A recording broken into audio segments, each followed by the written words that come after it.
Paz e graça para você ligado nessa emissora. Começamos mais uma edição do Vejam Só Entrevista. Hoje, para matar as minhas saudades gigantescas da doutora Albertina Duarte.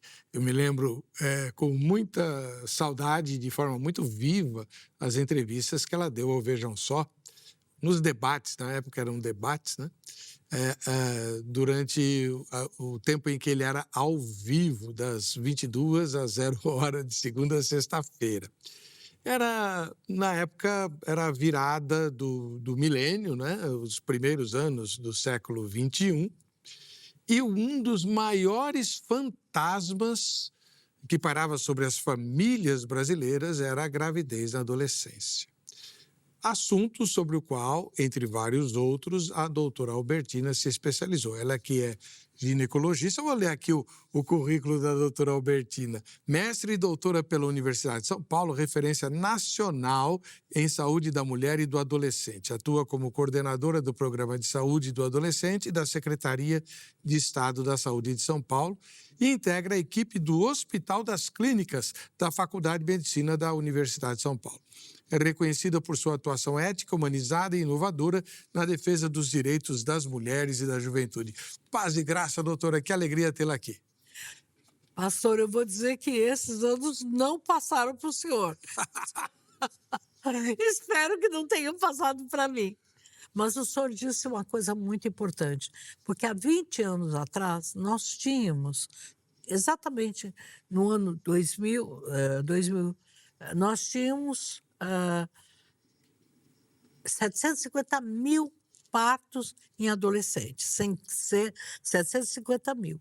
Hoje, nós temos 280 mil. Caiu bastante. Caiu muito, mas ainda nós somos com taxas parecidas com da África. E, veja bem, maior que da Colômbia, maior do que o Equador, Bolívia e Peru. Maior. Isso é parecido as taxas, enquanto que a Argentina e Chile muito abaixo da gente. Então, só para ter ideia, agora nós vamos ter 50 minutos de programa, a cada 45 minutos, uma menina de 10 a 14 anos é mãe neste país. Dá à luz. Dá luz. E 31 por hora, quer dizer, estamos aqui a 1 hora, vamos estar, 31 meninas de 10 a 19 anos fica mãe. Então, veja bem, nós temos 280 mil. Uma cidade de 560 mil, porque entre mãe e criança. Como é que é possível nós termos uma cidade... Quando a gente fala números, parece... Não, é uma cidade. Mais de 500 mil. Né? Então, quanto que este país vai ter toda essa vulnerabilidade, que são as mães? A gravidez na adolescência não tem esse glamour das novelas, né? Porque o que acontece? 60% a 80% são abandonadas ainda na própria gravidez e 20% logo que nasce. Então, a gravidez na adolescência é uma gravidez sozinha. A mãe é sozinha. E quem que assume essa criança? A família do menino? Não. É a família da mãe. Quer dizer, então fica uma coisa feminina, que é a mãe da mulher que dá à luz, da adolescente, que se encarrega de ajudar no sustento. Ixi, eu tenho muitas perguntas para fazer para a senhora, até porque eu tenho uma adolescente recentemente ela completou 17 anos, mas quando ela tinha 15, ela leu os seus livros e ficou fanatizada pelo seu trabalho, a Rafaela. E a Rafaela só não está aqui hoje porque ela tinha prova. Eu moro em Minas Gerais. Mas um beijo para a Rafaela, porque está estudando. Olha que maravilha! Então, mas senão ela estaria aqui. Eu ainda planejo uma visita dela ao seu consultório para conhecê-la. Ela tem um monte de perguntas sobre o seu livro. Foi algo que mexeu bastante com ela quando ela tinha 15 anos de idade.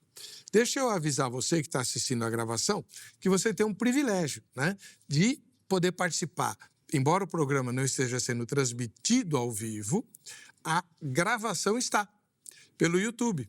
Então, você pode e deve participar do programa mandando sua pergunta, seu comentário, não é? O Thomas me avisa aqui pelo ponto e eu coloco no ar a sua pergunta ou o seu comentário durante a gravação, tá bom?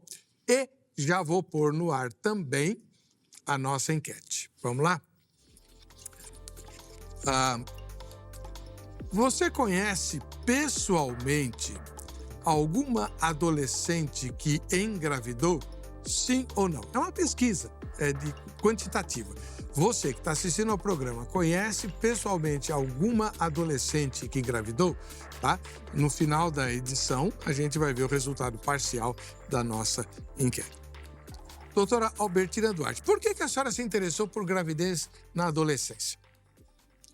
Veja, eu fui médica do Hospital das Clínicas, 18 anos do pronto-socorro, e chegavam adolescentes. Eu fiz um parto de uma menina de 10 anos. 10 anos de 10 idade? anos. Ela chegou com o uniforme da escola, pastor, e começou a ter dor. Aí eu fui até vê-la, todo mundo dizia apendicite e tudo. Aí ela começou a fazer força, eu tirei o nenê de dentro do vaso sanitário. A mãe falava assim, o que aconteceu? E a menina não entendia nada. E eu tive que ficar costurando, porque o nenê passou e teve, então, várias lesões. A partir da... Era ginecologista. Eu era ginecologista, tinha 3 anos de formada. Eu falava, não é possível. Uma menina que engravida, ela fica escrava. Ela sai da escola, é difícil. A vida dela sela, né? Ela não continua. E aí eu achava importante a adolescência, porque achava que era a adolescência que se aprendia as coisas da vida. Que uma mulher perdia o corpo, ganhava o corpo de mulher, perdia o mundo infantil, assumia o mundo adulto, e também a questão da autoestima, onde eu entendia que uma mulher com autoestima sabia falar não ou sim com muita força. Eu era portuguesa, né? Sou portuguesa, né? Já disse que era. O senhor disse que eu perdi o sotaque. E eu achava assim, que eu não queria, nem para mim, nem para ninguém, que a trajetória das mulheres fosse voltar para trás. Quer dizer, essa menina que engravidava, essa de 10 anos, eu acompanhei, ela foi mãe novamente aos 15 anos e saiu da escola. Então eu dizia, bom, vou montar um serviço aqui no HC de prevenção de gravidez e de assistência à saúde da mulher. Quer dizer, esse fato de 10 anos, acho que me impactou muito, muito, muito. É difícil, né? Você pensar numa mãe, uma criança, depois eu fiz o parto de uma menina de 12 anos. E eu me lembro que ela fez cesárea e parecia uma boneca. Eu fazendo a cirurgia, olhando para ela, ela falando, o que está acontecendo comigo? O que vai acontecer comigo? Quer dizer, ambas nem sabiam que estavam grávidas. Então, acho que só quem fez parto e quem atende uma menina de 15 anos ou 14 é que não se sensibiliza, porque ela está sozinha, a família do menino já foi embora. E o mais incrível, pastor, é que quando ela conhece outro namorado, ela acha que agora vai dar certo. E aí, se esse namorado chama o nenê de filhinho, aí o nenê chama papai, esse segundo namorado, ela fala, agora vai dar certo, agora eu vou engravidar de novo. É aí que a vida dela, ela não volta para a escola. Ela vai ter subemprego, ela vai morar no fundo da casa da sogra quando tem, ou vai morar junto com a mãe. Então, ela, como é que é o emprego dela? Ela tem que voltar para casa.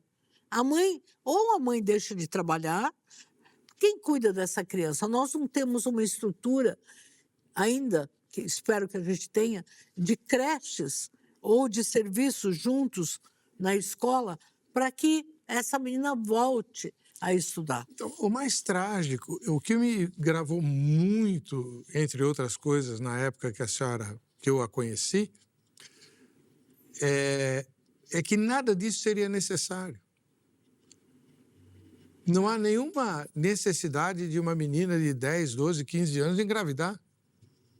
E hoje, cada vez mais, pastor, porque, olha, as mães têm que saber, as relações sexuais estão acontecendo em torno de 14, 15 anos. E para os meninos e para os meninos. Antigamente era mais cedo para os meninos, mais tarde para as meninas. Agora, são praticamente iguais à época. Mas o mais incrível é que entre um namoro e engravidar é muito pouco tempo. Quando eu comecei a atender, era 1 ano. Quer dizer, até ter as primeiras relações. Agora, pode ser 1 hora, pode ser 1 dia, porque então não tem vínculo. Como é que essa menina vai conseguir dizer eu não quero ter relações porque ela está com baixa autoestima? E ela não tem. Então, não é só isso. Os riscos físicos que a gente pode conversar e os riscos sociais são os maiores. Psicológicos, tem muita criança, muita adolescente deprimida hoje. A senhora usou uma palavra muito forte no comecinho do programa. A senhora falou que as meninas vão ser abandonadas. É isso mesmo? Não, elas são abandonadas. 60% dessas meninas que estão com o namorado, elas não veem nem mais o namorado na hora do parto. Aí, a hora que o neném nasce, 20% já abandonam. Então, ficam 80% abandonadas. Elas não conhecem o pai, as crianças, ou ele diz, elas falam assim, some. Quando alguém pergunta, ele assumiu, elas brincam comigo, some, não é? Assumiu. Desapareceram. Desapareceu. Mas elas sabem quem são, não é possível ir atrás? Como é que funciona a família do rapaz? A família do rapaz, ela discrimina a menina. Ah, é? Sempre a menina é a culpada. Então, pouquíssimos casos eu tenho um caso de um menino de 14 anos que nasceu comigo, era de uma família rica e foi pai. Neste caso, a mãe, que tinha dinheiro, teve que ser, acabou assumindo a educação da criança. Ele pagou a pensão. Mas a maior parte não consegue, porque às vezes nem a família tem. Então, quando a família tem nível alto, como? A menina foi culpada. Então, principalmente se ele começar a namorar outra menina. Ele esquece. Mas, a maior parte, as pessoas, embora a gravidez seja democrática, acontece em todas as classes sociais, a maior parte são de pessoas vulneráveis de renda. Então, quem é que busca um advogado? Quem é que exige pensão? Nós sabemos que o problema da pensão tão difícil é. Eu tinha um adolescente que falou assim, ele tinha 19 anos, tinha engravidado a menina, a irmã, a prima e a amiga. 4. Isso? 4. O mesmo rapaz? Mesmo rapaz. 4. Ele foi atendido na casa do adolescente. Aí, conversando, a psicóloga, tudo, elas deram bola para mim, elas deram mole para mim, e aí, né, tentaram ter a pensão. Ele dava Como que ele vai pagar 4 pensões, o garoto? risada. Ele dava risada. Ele falava, não me sustento nem a mim. Então, veja, o mais incrível é a mesma família, 3. Eu falei, agora ele vai engravidar a inimiga da amiga, né? Quer dizer, 4 incríveis. E as crianças, pastor, todas parecidas. Eu não precisava nem fazer DNA. Eram todas as caras deles. E ele não ligava para nenhuma delas. Aí acabou se casando mais tarde e tudo. E tiveram contato, assistência social, que ele agora gostava da criança, ele já tinha 25, 30 anos, mas nunca lidou com as 4 crianças. Com as mães. Ah, não. Ele gostava de uma das crianças, é isso? Não entendi. Não, ele gostava só da criança quando ele tinha 25 anos, do novo relacionamento. Ah. Às 4, nada. Da adolescência, Nada. é como se não existisse. Nem existia. Agora, mais incrível é que a família também, ela não tem grau de exigência, porque eu conheço alguns programas, Grécia, por exemplo, mesmo no México, que a família cobra. É filho, é filho. A mãe do menino diz, é nosso neto. Mas não acontece essa cultura no Brasil. A menina é culpada. O filho é dos dois, não tem esse pai. Agora, os riscos físicos que as pessoas esquecem. Primeiro, é possível maior mortalidade na gravidez da adolescência. Eu lido com mulheres com mais de 40 anos que fazem parto. Eu sempre digo, em todas as entrevistas, prefiro fazer o parto de uma mulher de 50 anos, de 51 que eu já fiz, do que uma de menos de 15. Por quê? A que engravida com mais de 40 procura ver recursos e tudo. A com menos de 15, ou que é a gravidez de risco, ela começa o pré-natal muito tarde, ela pode ter pressão alta, e o mais incrível é que os sintomas são muito difíceis de ser identificados, porque a pressão, para ver, depende muito do que ela tem, a pressão. Então, é relativa. Essa pressão, quando ela chega a 13/9, é altíssima para essa adolescente. Claro. Ela é desnutrida, porque ela não sabe comer, então começa a engordar. Eu preciso fazer regime, agora tem muito essa moda. Tem adolescente tomando medicação para emagrecer e grávida. Mas ela sabe que está grávida? Às vezes não sabe. Ela acha que a menstruação vai chegar. Uma Mas, menina de doutora, 14 anos. Tudo bem. Uma coisa era a virada do século XX para o XXI. Hoje, com esse absurdo de facilitação para a informação, As redes estão aí. como que o adolescente não sabe? Então, porque ela nega. Ah, Então, às vezes, ela fala assim: comprei um teste de farmácia, deu positivo, mas acho que está errado. Quer dizer, então veja, como a maturidade, principalmente com menos de 15 anos, ela não existe, ainda não tem uma formação, ela nega e fala, alguma hora a menstruação vai chegar. Enquanto ela espera, aí já se passaram 4 meses. E aí a possibilidade de você corrigir doenças sexualmente transmissíveis, a nutrição. Então, é um risco também para o bebê nascer fora de peso ou prematuro. doutor Albertino, uma pergunta um tanto quanto complicada, né? O que as adolescentes alegam? Porque o adolescente, ela já falou aí, né? Ah, deram mole para mim, eu sou homem, sei lá, alguma coisa na linha machista, né? Mas e as meninas? Porque, graças a Rafaela, né, eu estou tendo acesso a esse mundo da adolescente do... Fala de resenha, agora não é festa, é resenha. Isso. Eu tô vendo como é que essa juventude, essa tenra juventude se comporta. E as meninas são extremamente atiradas, né? Aí eu lembro que a senhora falava da mãe do rapaz acusando lá na virada do século. Falei, ixi, agora então é que elas vão acusar mesmo, porque de fato as mocinhas são muito atiradas e atiram para qualquer lado. Os meninos sempre foram, né? Então eu queria entender, elas não têm medo de engravidar? Na verdade, hoje tem um agravante, que é o bullying. Quer dizer, então veja, nos anos 95 a gente fez uma pesquisa que mudou a história, a ponto de São Paulo ser hoje um país, né? São Paulo é um país que mais reduziu a gravidez na adolescência. Nós reduzimos em 73%. Olha que beleza. Nós batemos a meta do milênio e ganhamos prêmios por isso. Bem, essa pesquisa dos anos 95, que foi parte da minha tese, mostrou que os adolescentes daquela época conheciam os métodos. E 90% conheciam, 70% não conheciam. E não usavam. Conheciam, mas não 90% usavam. conheciam e não usavam. eles diziam, nós esquecemos.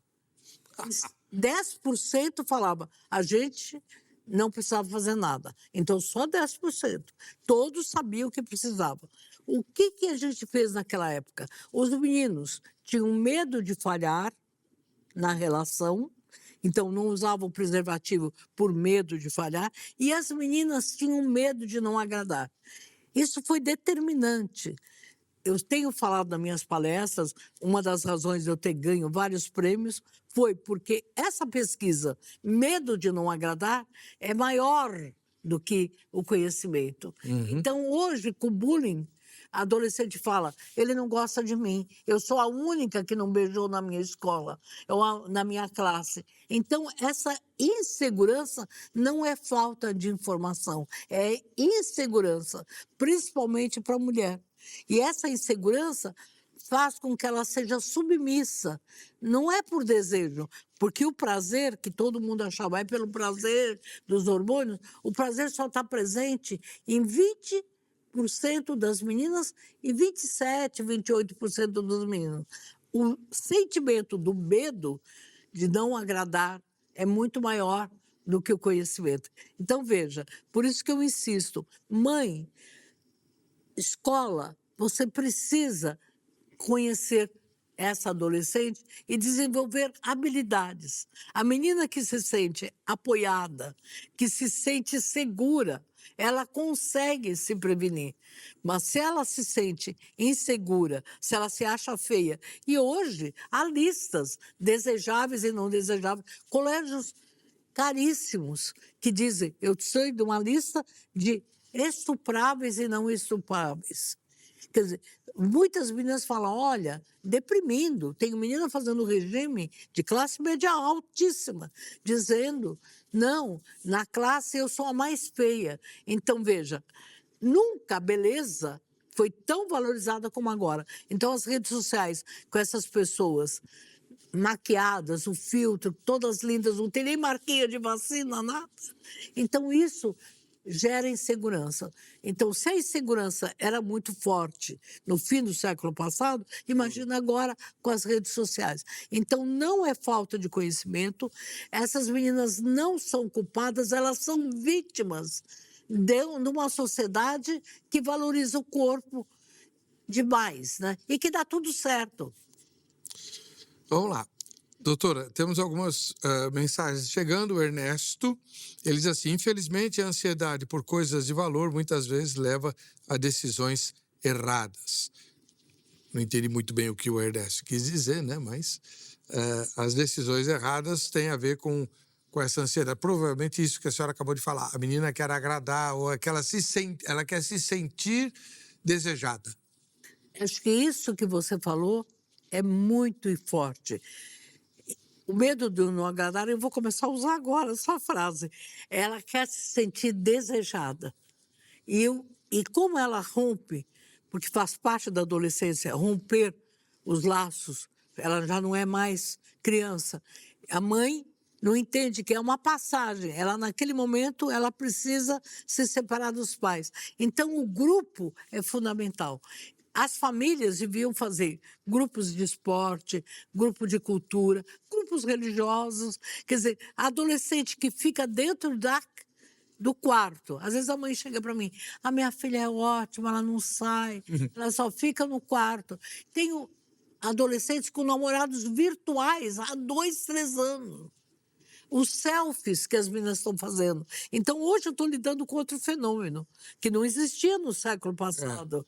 Quer dizer, as meninas de 12, 13 anos fazendo selfies, e se o menino fala, você é feia, aí acabou, porque ainda está na formação. Então, a escola tem um papel de valorizar essa adolescente. Eu entendo que a escola devia discutir mais numa roda de conversa. Esse foi o objetivo do programa, que mudou tudo. Não adianta falar por que você engravidou. Ela disse, eu quis. Até de uma forma, às vezes, agressiva. Mas... Para se autoafirmar. Hã? Ela fala assim para se autoafirmar. Aí eu fico quieta e ela diz assim, e a sua filha que está aí, com quantos anos você quer que ela engravide? Com 30. Por quê, filha? Por que você quer? Ah, porque assim ela estuda, ela não é escrava de ninguém. Quer dizer, então, a roda de conversa, que eu gostaria que fosse uma lei, é fundamental.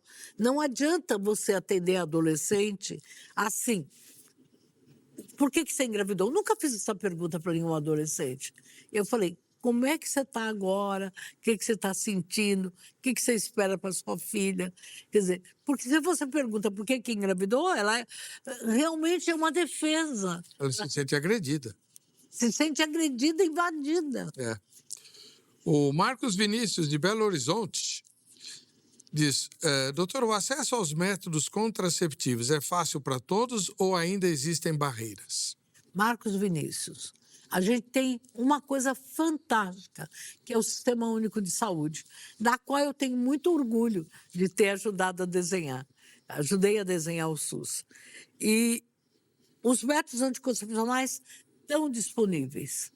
A adolescente conhece. Bom, vamos pensar. Elas têm, hoje os adolescentes têm acesso à bebida, à droga, quer dizer, então todos os adolescentes pagam por uma cerveja. É quase o mesmo preço de anticoncepcionais. Mas por que isso não? Porque entre conhecer, ir no posto e pegar, é a insegurança. Como é que eu vou ser tratada? Então, hoje, acho que a grande força de São Paulo foi criar espaços, a Casa do Adolescente de Pinheiros, a Casa do Adolescente, a gente fez em lugar de Itaquera, Heliópolis, regiões como Mirassol, Itapetininga, regiões onde a gravidez eram mais altas. E o adolescente tem espaço para ser acolhido, para falar, porque é um momento muito importante. A ansiedade e depressão, o corte, tem muitos adolescentes que estão se cortando. Quer dizer, a saúde mental hoje é uma necessidade. Então, as escolas, os pais, filha, nós vamos te ajudar, vamos lá ver uma psicóloga ou vamos num atendimento, com muito carinho. Mesmo um adolescente leva o outro. E aí, a partir daí, nessa oportunidade, você trabalhar com a prevenção da gravidez, da bebida, da droga. E nunca, pai e mãe, nunca pergunta por que você engravidou. É o pior caminho. É, porque essa pergunta vai fazer com que ela engravide de novo. Isso que eu não entendo, doutora. Por quê? Porque ela não aprende com a situação. Mas ela passa o maior perrengue. O maior perrengue, mas ela agora acha que vai acertar. Quer dizer, ela se Acertar o rapaz. porque ela errou o rapaz. Ah. Então ela se sente mais feia porque tem estria. Fica, às vezes, mais gorda. Então fala, agora ninguém gosta de mim. Aí chega um menino e fala, você é meu número.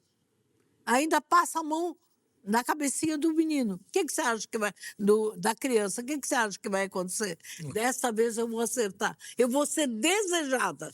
Eu vou ser desejada e ainda vou arrumar um pai pro primeiro filho. Pronto. E a família às vezes fala, não pode ser que ela erre. Ela não tem o dedo podre. A lógica é essa, né? A lógica é essa, mas a realidade é outra. Bom, eu vou precisar já chamar um intervalo. Tem aqui mais mensagens chegando que logo depois do intervalo eu coloco. Mas antes de sair, eu queria dizer para você, já que nós somos uma emissora de cunho cristão, uma das maneiras de preparar os nossos jovenzinhos, você viu aí, no começo do trabalho ministerial da doutora Albertina, ela fez um parto de uma menina de 10 anos, isso faz muito tempo, 10 anos de idade lá atrás. Então, o jeito da gente preparar os nossos jovenzinhos entre outras coisas, além da influência da família, evidentemente, é a palavra de Deus. E você tem o acesso a um curso que te faz conhecer profundamente as Escrituras e que pode ser feito em casa, né, pelo método do ensino à distância. quem patrocina é a Academia Teológica da Graça de Deus, a Agrade. Eu tenho tido o privilégio de gravar aulas para a Agrade e de supervisionar o conteúdo que é produzido. E digo a você, ele é de excelentíssima qualidade. Quem manusear o conteúdo da Agrade, o conteúdo recente da Agrade, vai se surpreender. Inclusive, você que foi meu aluno, minha aluna nos cursos anteriores, procure a Grade e faça como se diria hoje, né, um upgrade. Você vai se surpreender. Os cursos estão realmente muito bons e acessíveis a todos. 3115-0819 é o telefone da Grade para você conversar com um ser humano, se você é da minha geração, né? De segunda a sexta-feira no horário comercial. Caso você goste ou tenha facilidade para lidar com eletrônica, entra no site. Aí pode ser de madrugada, pode ser de feriado, tanto faz. Aí é agrade.com.br, lá você vai ter todas as informações. Nesse caso, eu te sugiro dar uma passadinha também no site da RIT para opinar sobre o Vejam Só Entrevista, dizer quem você gostaria de ver entrevistado ou entrevistada aqui, criticar o entrevistador, fique à vontade. Já já a gente volta. Vamos lá.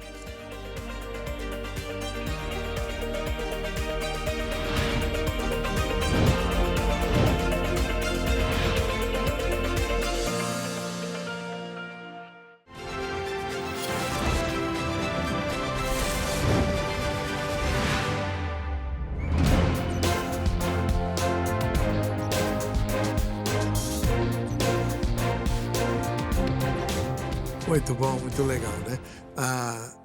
Eu tenho, antes de continuar a entrevista, eu queria apresentar duas pessoas para você, duas fotos. E se você não está sendo apresentado hoje aqui, é porque você ainda não mandou sua foto. Então, também não está concorrendo aos nossos brindes. Faz a foto agora e manda para nós. Éber, eu não sei fazer isso. Eu também não sei. Chama teu neto, teu bisneto. O neto. Na hora. Ele vai fazer em menos de meio minuto. Ele bate a foto, posta e diz, tá aí, vó, tá aí, vô, tá feito. Pior que é assim mesmo, né? O endereço é o Facebook, Programa Vejam Só, ou Instagram, @Programa Vejam Só, tá?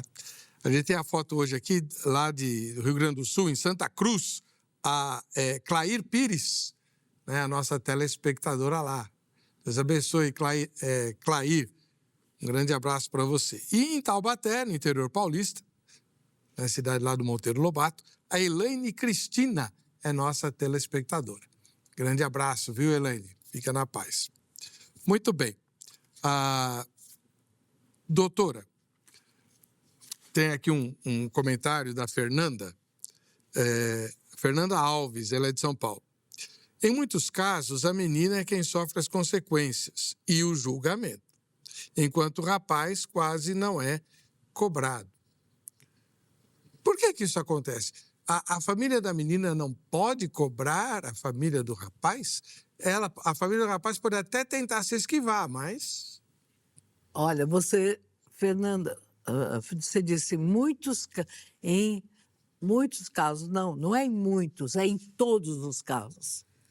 A sociedade cobra a menina. A sociedade culpa a menina.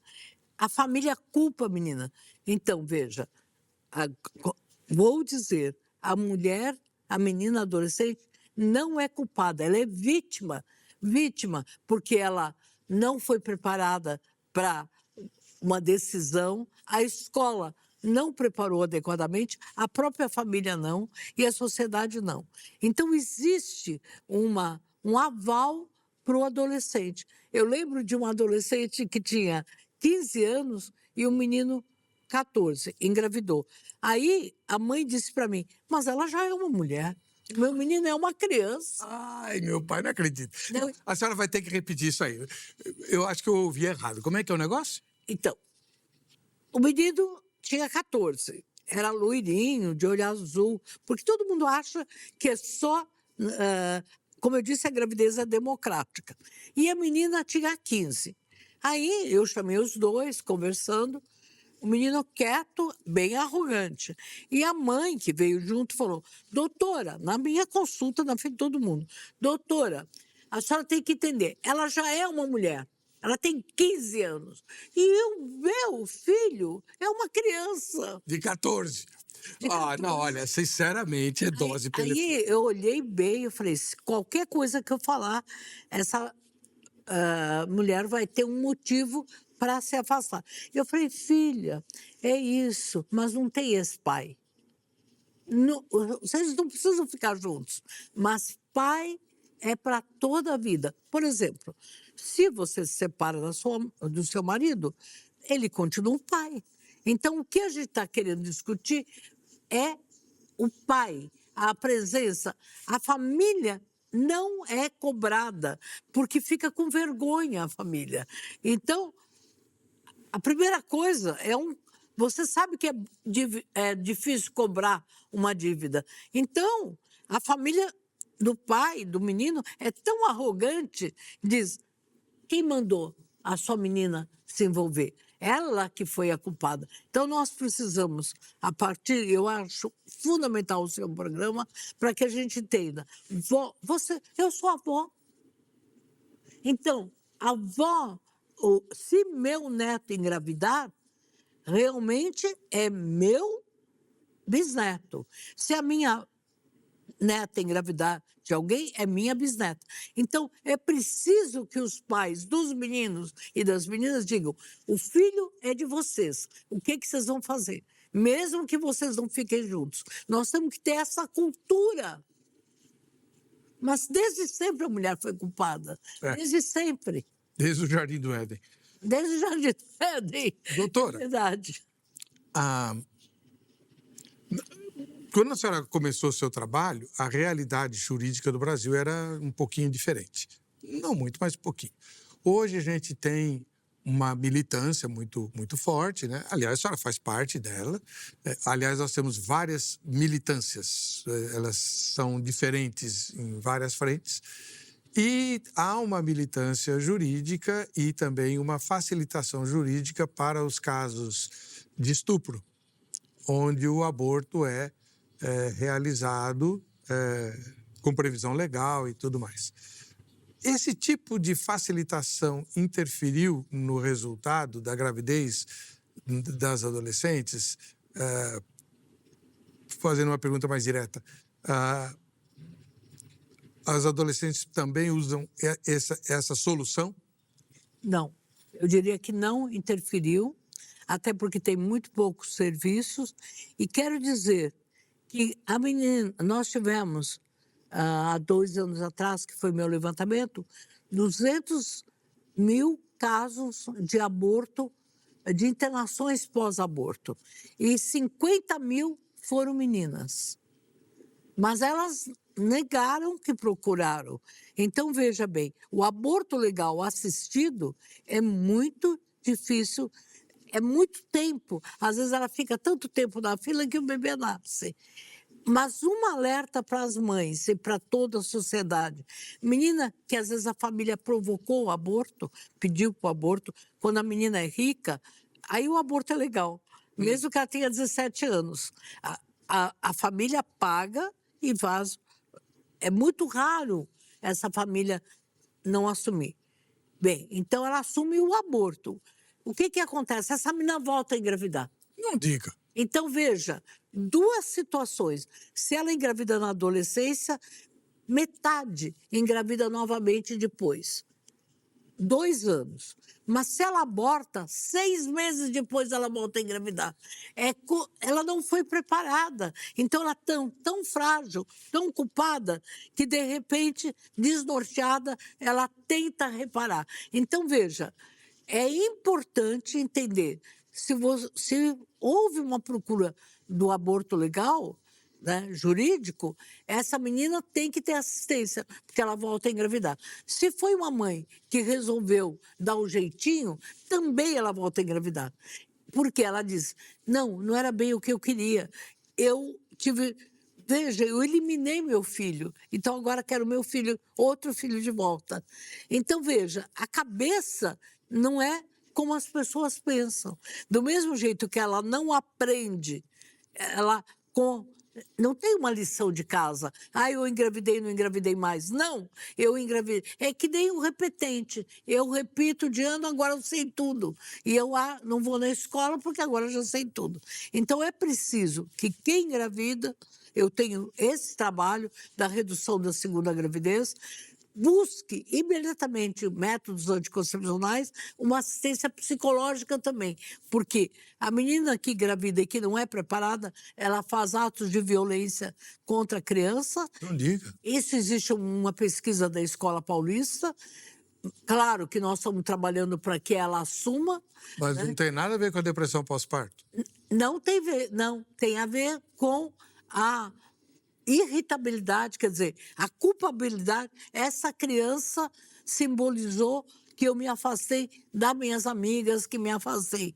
A mãe muitas vezes quer ajudar, mas tem que continuar no trabalho e disse, eu tenho a minha vida. Então essa menina que é afastada da escola, que não é que ela só perde o namorado, quer dizer, o namorado se afasta, ela não é convidada para uma festa de 15 anos. A menina que engravidou aos 14 não é a melhor madrinha da festa de 15 anos e nem da resenha. Quer dizer, ela não vai poder ir. Ela é mais diferente. Ela é diferente. Então, veja, como ela está excluída, ela busca quem a apoia. Então, por isso que eu sou a favor dos grupos. Quem não tem grupo tem bando. Quem não tem bando fica sozinha, chefe de mando. Ai, ai. A Ana Luísa, aqui de São Paulo, pergunta: será que para a saúde da mãe e da criança é mais seguro levar a gravidez até o fim ou interrompê-la? Ela está falando, obviamente, de caso de estupro. Olha, o estupro, para mim, é uma das grandes violências. Eu tenho uma menina que dizia, eu sinto o cheiro de estuprador dentro de mim. Doutora, eu estou sentindo o cheiro dele. E nunca mais ela conseguiu se relacionar com ninguém, faz 20 anos. Mas tem um outro caso que, para mim, é terrível. Ela deu até entrevista. A mãe forçou ela a ter um nenê. Ela foi estuprada com 14 anos. A mãe forçou. Agora, 20 anos depois, a cena é horrível. A menina, que tem hoje 16, vai atrás com a avó. A menina, a mãe da menina, vai na frente e não olha para trás. Elas estão em tratamento psicológico. Essa menina fez psicologia, a mãe, mas continua não olhando. Quer dizer, então, como é que fica? Eu não estou discutindo legalmente, estou discutindo a desgraça. Eu sou mãe, sou avó. Imagina a minha neta, minha mãe, a minha filha, criar uma criança dentro do seu ventre de um estupro. Filho tem que ser um fruto de amor, de afeto. Se aquelas relações que não foram tão firmes já dão problema, imagina você criar dentro de você. É uma tragédia. Agora, voltando a falar de gravidez não violenta, né? Não como resultado de violência. A gravidez é resultado de um namoro na adolescência. A adolescente cria vínculos, instinto materno, essas coisas, ou ela é muito nova para esse tipo de coisa? No caso de violência? Não, do namoro. Cria sim. Se você tem um trabalho, porque a gente teve uma pesquisa, às vezes 33% dizendo, 33% é bastante, ele é tudo para mim, ele é a única coisa que eu tenho. A criança? A criança. Isso é a fala de uma mãe madura. É maravilhoso. Quer dizer, essas meninas do programa que a gente manda para o psicólogo, que manda, quer dizer, que a gente insere no mercado de trabalho. Primeira coisa, elas têm que voltar para a escola. Voltar para a escola é uma forma dela dizer, eu não sou agora excluída, eu estou escrava, ninguém gosta de mim. Segundo, reforçar a autoestima e reforçar o vínculo materno. Se ela tem um vínculo materno, ela se previne, porque ela diz, eu não vou dar conta de outro. Então, veja, abandonar essa adolescente é fazer com que ela tenha violência contra a criança. Então, a família tem que, primeiro, aconteceu, parar de falar por que aconteceu. Aconteceu, vamos acolher você, porque ela é vulnerável, ela é sozinha, a família do menino não vem, não adianta cobrar, então nós vamos acolher você. Acolher você representa voltar para a escola, conseguir ter um mínimo de vida social, eu acho que era o máximo, mas não dá. E, principalmente, fazer com que essa menina assuma a responsabilidade de cuidado do bebê. Porque, às vezes, a avó fala, eu cuido e você não faz mais nada. Também é ruim o excesso de cuidado. Quantos casos? Às vezes, a criança esperta pega e fala, a minha avó que cuida de mim, você não manda em mim. Então, os avós têm que desenvolver nessa adolescente um instinto materno. Se os adolescentes adoram um bichinho de estimação, imagina uma criança. Então, esse instinto materno não nasce, ele tem que ser criado. Agora, doutora, falando de prevenção, ficou muito claro, desde que a senhora começou a vir ao Vejam Só, que instruir o adolescente não é o melhor caminho para a prevenção, porque instruído ele já está. É igual uma alfabetização. Você só aprende as letras quando você junta. Quer dizer, então, já voltando, adolescente conhece os métodos. Veja, hoje eles vêm nas redes sociais e falam, doutora, olha que lindo o copinho que substituiu o absorvente. Posso usar o copinho? Virou glamour. Por que a camisinha não é glamour? Por que o método anticoncepcional não é glamour? O piercing é glamour. Por que a gente consegue que a tatuagem seja glamour e não consegue que a camisinha seja um ato de carinho? Então, eu já propus que na camisinha tivesse até o time de futebol, quer dizer, tipo Corinthians, Palmeiras, Santos, né? Porque, de repente, eu uso a camisinha do meu time, eu visto a camisa. Agora, o que a gente percebe? A gente percebe claramente que os métodos existem, eles estão disponíveis. Mãe, você tem que estar atenta, mas tem mãe e pai nem falo porque nunca vê. Mãe que acha o anticoncepcional na bolsa ainda tem. Doutora! Aí eu sempre digo, que bom que ela está tomando um anticoncepcional. Então, entender, mãe, que o adolescente não conta tudo para você. Não conta. Aliás, você pensa que conta. Não conta, nem 20%, ele só conta o que é bom. Então, eu tenho me deparado, né? A Mariana acabou de fazer uma pergunta aqui que a gente estava trabalhando, né? Será que a escola e a família estão fazendo o suficiente para ensinar sobre prevenção? Ensina desde há muito tempo.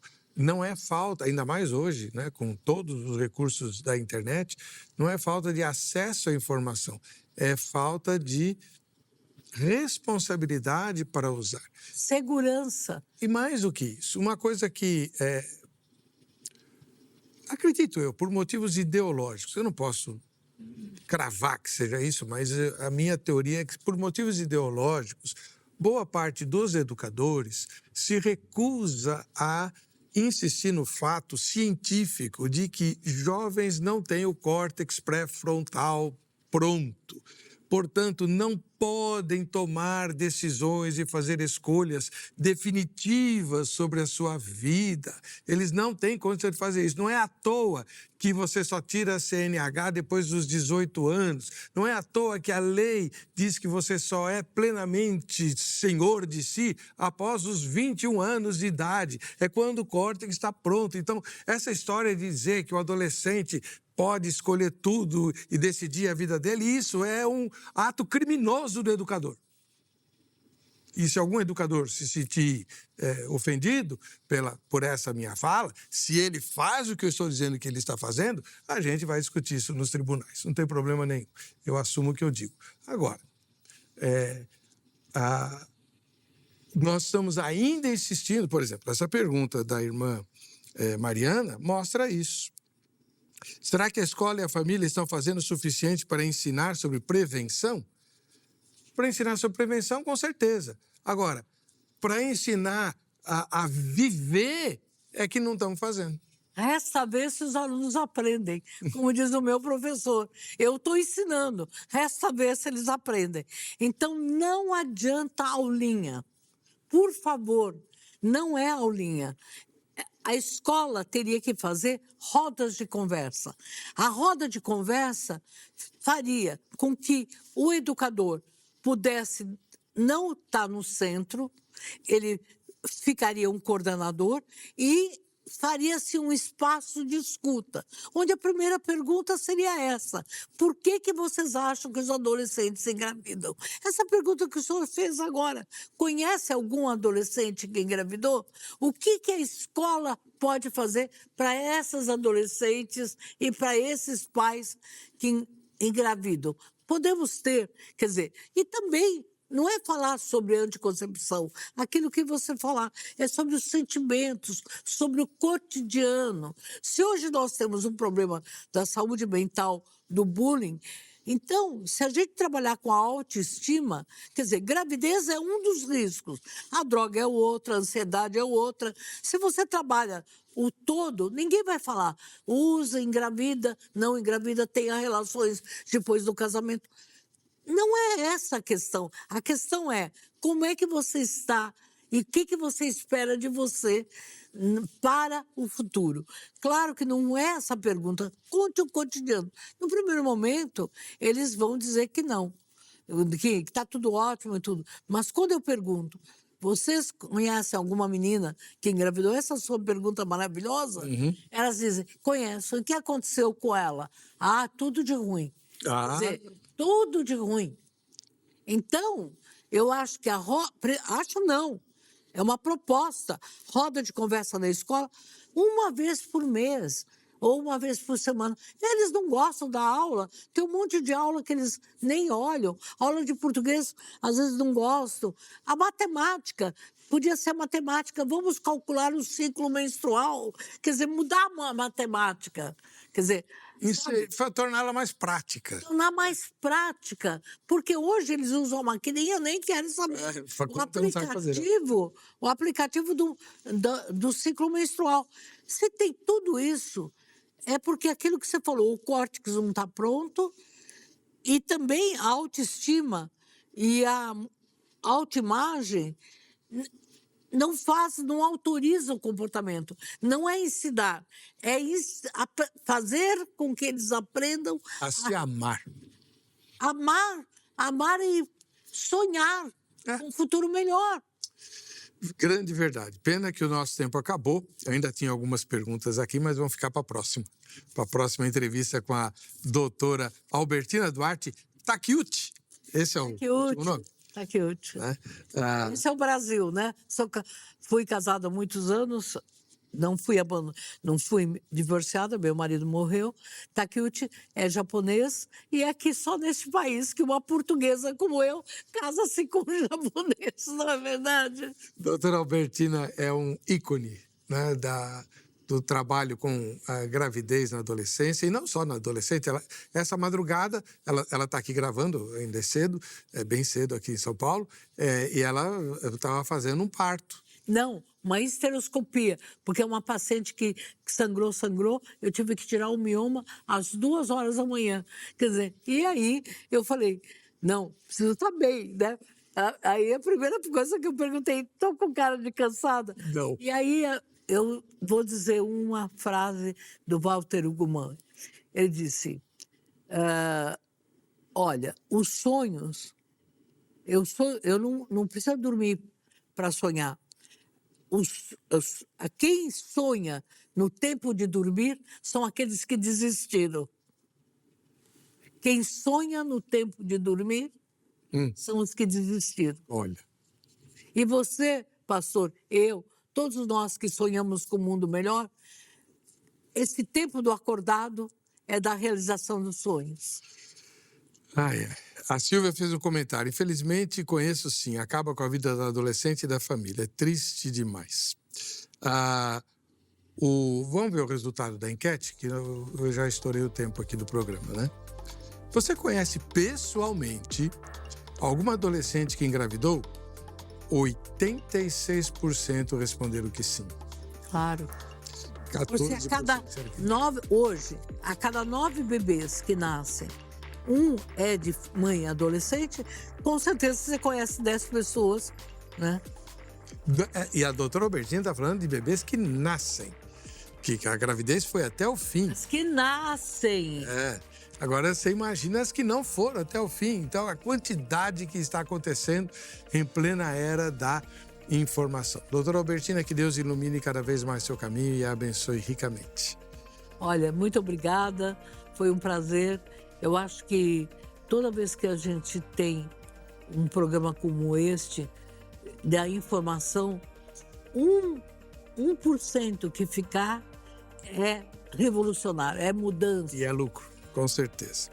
Para você que fica com a gente, que fica com essa emissora Paz e a Graça de Jesus, nós nos encontraremos, querendo o Senhor, na próxima sexta-feira.